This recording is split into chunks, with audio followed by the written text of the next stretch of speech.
1912-ci ilin aprel gecəsi. Okeanın ortasında batmaz deyilən Titanik buzdağı ilə toqquşaraq parçalanır. Millərlə insan addım-addım ölümə yaxınlaşırdı. Çarəsizlik, qışqırıq, panika. Hər saniyə bir insan ömrü qədər ağır idi. Bu dəhşətli gecədə yalnız 710 nəfər sağ qalır. Onlardan biri də Yapon Masabumi Hosono'dur. Məsələ burasındadır ki, bu adam sağ qalmaqla həyatını xilas edir, amma şərəfini, hörmətini və adını itirir. Masabumi Hosono adlı bu Yapon məmur Titaniklə səyahət edən yeganə Yapon olub.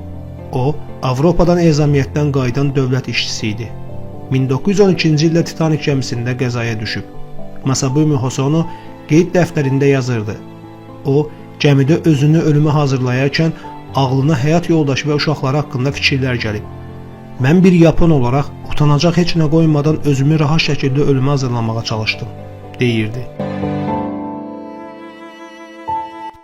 Titanikdə əvvəlcə uşaqlar, sonra qadınlar protokolu var idi. 13 saylı xilas edici qayığı okeana endirən zabit qışqırdı. Daha 2 nəfər üçün yer var. Zabitin çağırışını eşidən bir adam Hosono'nun qabağında xilas edici qayığa tullandı. Geri dönüşü olmayan bir nöqtədə olduğunu və bu son şansı ələ keçirməyə can atdığını anlayan Hosono, onun ardınca xilas edici qayığa minərək Titanikdən ayrılaraq okeana enir. Okeana endikdən sonra Titanikin batdığının şahidi olan Hosono həmin anları belə xatırlayırdı. Gəmi batdığı anda boğulanların dəhşətli qışqırıqları eşidilirdi. Bizim xilas edici qayıq ərlərinin və atalarının həyatlarından qorxan, hönkür-hönkür ağlayan uşaqlar və qadınlarla doluydu. Mən də onlar qədər depressiyadaydım. Onun hekayəsi ilə maraqlanan yerli jurnalist Hosono'dan müsahibə götürdü və hekayəsini qəzetdə dərc etdirərək ona şanslı Yapon oğlan adını verdi.